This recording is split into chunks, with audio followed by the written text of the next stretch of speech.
Yo les gens, comment va-t-on? Salut internet, c'est le Terry LTM, j'espère que vous allez bien, j'espère que vous êtes confortablement installés dans le bien-être de vous-même. Cette phrase ne veut rien dire, mais t'as capté ce que ça voulait dire. Bienvenue sur Let's Talk About Movies, les podcasts qui vous tiennent au courant de l'actualité de vos super-héros préférés adaptés en film. J'ai galéré à le dire. Je voulais tourner cette petite vidéo pour parler un petit peu de notre ami Spider-Man. Et oui, parce qu'il y a des annonces tout le temps qui n'arrêtent pas de tomber et j'entends de tout et n'importe quoi, donc je me suis dit que ce serait peut-être intéressant de faire une petite vidéo. En plus, il y a pas mal de personnes qui m'ont envoyé des messages en me disant « Ouais Terry, alors est-ce qu'il va vraiment se passer ça? Est-ce qu'il va se passer ci, ça ?» Donc je me suis dit peut-être que au lieu de répondre individuellement à la même question à plein de gens différents, autant directement faire une vidéo et vous l'avez et j'espère que ça vous plaira. Alors déjà la première chose qui est assez intéressante, c'est qu'en effet oui, Tom Holland est totalement au courant de ce qui va se passer. Apparemment il a déjà eu une ébauche du script, etc. Donc il connaît tous les secrets et il dit surtout que maintenant il fera plus de spoil.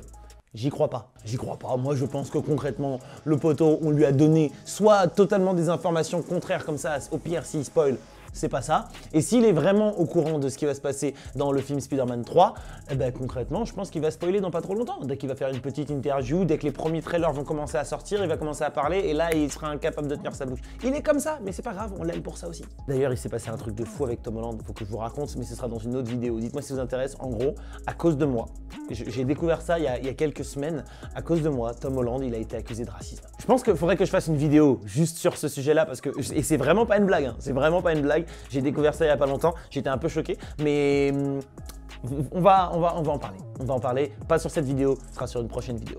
Vous avez forcément remarqué que les derniers films Spider-Man, ils avaient tous le mot home à l'intérieur, qui veut dire maison. Donc Homecoming, Far From Home. Donc théoriquement, le troisième doit aussi avoir le mot home dedans, alors que je sais pas, ce sera Home Alone. Non, ça c'est déjà pris. Toujours est-il que ça a été confirmé qu'ils vont continuer à aller dans cette direction, même si je pense que ça doit être un petit peu tendu. Tu peux pas faire 1000 combinaisons avec le mot home dedans. D'ailleurs, si vous avez une idée de titre avec le mot home, bah, mettez-le dans les commentaires. Je voudrais juste voir un petit peu quelles sont vos idées, si vous êtes des gens créatifs ou pas du tout. Il y a eu le Media Production Weekly qui a sorti que le titre de travail de Spider-Man 3, c'est Serenity Now. Alors bien sûr, ce n'est absolument pas le titre du film final, c'est le titre qu'ils ont donné pendant le tournage. Et comme son nom l'indique, c'est le titre de travail. C'est juste pour l'instant, ils l'appellent comme ça, mais ce sera absolument pas ça parce que de toutes les façons, il doit y avoir le mot home dedans. Mais en fait, ce titre-là, Serenity Now, ça vient d'une sorte de easter egg, d'une sorte de blague que la production est en train de se faire à elle-même ou peut-être aux médias et au monde, parce qu'en fait c'est inspiré de la sitcom Seinfeld. C'est une petite blague qu'ils ont commencé à faire depuis Homecoming, parce que dans le film Homecoming, le titre de travail c'était Summer of George, qui était aussi une connotation à la même sitcom. Et pour le film Far From Home, c'était Fall of George. Donc là encore une fois, c'était un petit clin d'œil à la sitcom. Et là, Serenity Now, c'est le nom du 159e épisode de la sitcom. Et là, on pourrait se dire, ah, peut-être que ça a un lien avec les épisodes. En vrai, je pense pas. Je pense que c'est juste une vanne que eux, ils se font entre eux parce que, je sais pas, les mecs de la production, les mecs ou les meufs, hein, ils sont genre à fond sur la sitcom Seinfeld. Peut-être, peut-être pas, on n'en sait rien.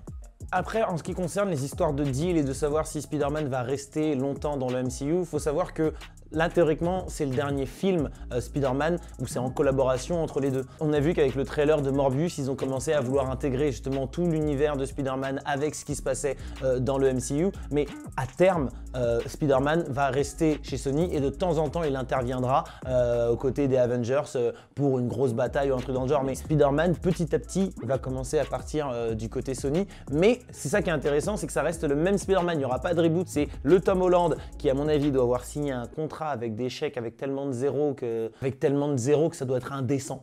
Et c'est ça qui est cool, c'est de se dire que ça reste Tom Holland, ça reste la même histoire, donc les éléments du MCU seront aussi intégrés dans le film Spider-Man, et ça je trouve ça super cool. Et ce qu'on a pu voir là sur Morbius, le fait qu'ils intègrent des éléments du MCU, je pense qu'on le verra aussi dans le trailer de Venom 2. Parce que justement, quand ce sera totalement terminé, il y a un trailer qui devra arriver d'ici quelques mois, et quand ce trailer va sortir, je suis sûr que va y avoir une petite référence à Spider-Man, une ou deux. Que ce soit des références un petit peu cachées, comme ce qu'on avait vu sur la photo avec le truc Murderer où on voyait pour Morbius, ou peut-être quelque chose de plus évident, genre le vautour qui apparaît à la fin du trailer de Morbius. Dites-moi vous, est-ce que ça vous fait kiffer? Parce que moi ça me hype un peu, je me dis, va y avoir un véritable Spider-Verse, mais un vrai Spider-Verse. Un petit peu comme le MCU, ils ont leur propre univers avec leurs propres personnages, leurs propres méchants, etc.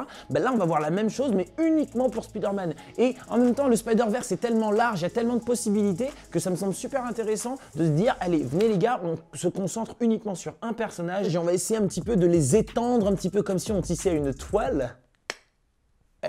Et c'est exactement ce que nous on attend de films sur Spider-Man. Encore une fois, il y a énormément de possibilités que le personnage de Kraven intervienne aussi, parce qu'ils doivent former les Sinister Six. Je vous en avais déjà parlé dans une autre vidéo, je vous le mettrai en lien dans la description.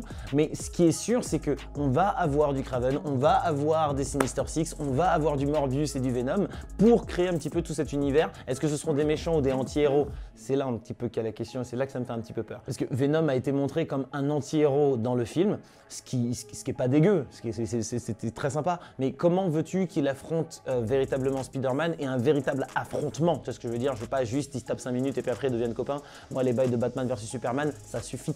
Donc on a envie d'avoir de vrais méchants. Morbius, théoriquement, il est censé devenir gentil à la fin. Est-ce qu'ils vont partir dans cette direction-là ou ça va juste être un vampire qui bute des gens? Pour Carnage, c'est totalement différent parce que Carnage est un méchant et il sera le méchant de Venom qui lui-même est censé être un méchant, mais là ils le font.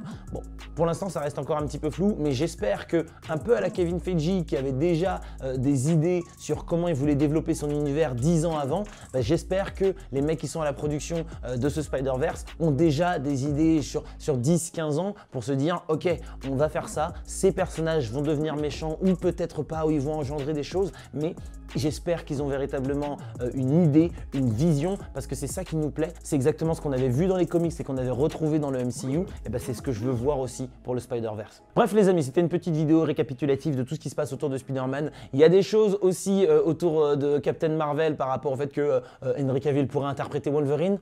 What? Ça c'est pour une prochaine vidéo.